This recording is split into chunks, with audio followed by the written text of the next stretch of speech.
Abdul Wahid, ano nangyari nung nagkagulo? Nung nagkagulo sir kasi mga around 3 yun siya, then meron kaming narinig na mukaw yung mga ano namin, mga kasamahan namin. Pinatunog nila yung megaphone kasi andyan na yung mga pulis dyan sa harap ng gate, harap ng welcome. So noon, kinuha namin yung megaphone, yung iba, tapos tumakbo kami sa labas kasi gusto namin ng dialogue.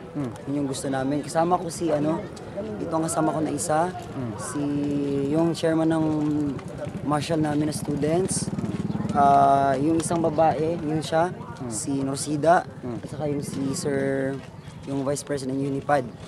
And after that, naghingi kami ng dialogue, mga siguro around mga 3 to 5 minutes siguro yung tagal nun.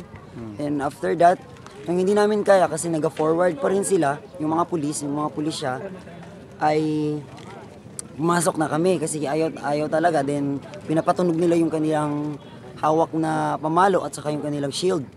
And after that, pagkapasok namin, kasi ayaw talaga nila, pumasok na lang kami, nagdesisyon na kami pumasok, kaming 4. Then, pagka nun, meron dito pumasok sa may right side ng malapit dito sa guardhouse.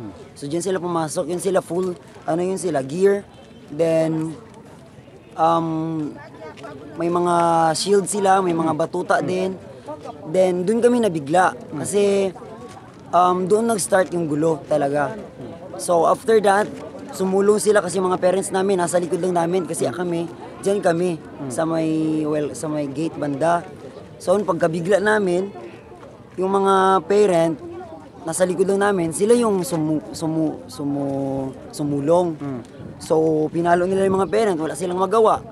So, yun na lang, nagkalabanan na lang. So, nagpaluan na sila. Oo, okay lang man yun kasi Bakit daw may mga itak? Bakit tinaga yung pulis?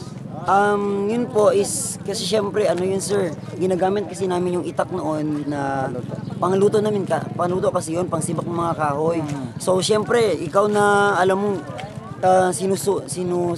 sumusulong na yung kalaban mo, then wala ka nang mahanap na panlaban mo. Yung itak na yung ng mga magulang na iba.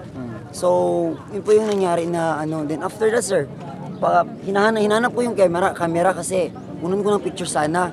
So pagkabalik ko, kasi wala akong nahanap na camera, na ng mga parents yung papalabas, na itulak na nila palabas yung mga sundalo, ay yung mga police rather.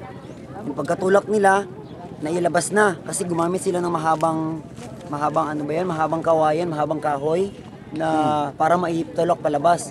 Tapos mga pamalo na mga bato, yun na yung mga panlaban ng mga parent. Then pagkalabas nila, naisara na maayos na yung gate, meron namang dito na mga sundalo naman. Merong tangke di gira na 3, at saka may apat na 6x. So yun siya. Yung mga gamit namin dito sir, binangga. Yung mga gamit namin pang mga sound system namin, binangga. Mga plato, kaldero, nandiyan pa rin yun. Sinira, binangga.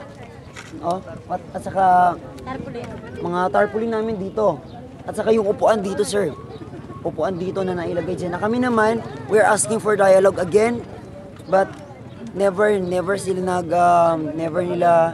inalaw yung kasi move forward pa rin talaga sila na talagang decidido talaga sila na ipa-disperse kami. Kaysa nangyari na meron na nagkasakitan, kayo hindi pa rin kayo natatakot, hindi pa rin kami sir natakot kasi alam namin na kami mga estudyante yung may karapatan, tapos at saka karapatan namin yung ipinaglalaban namin.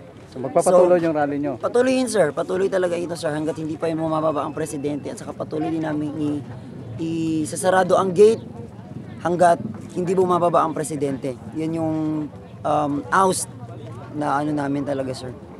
Opo.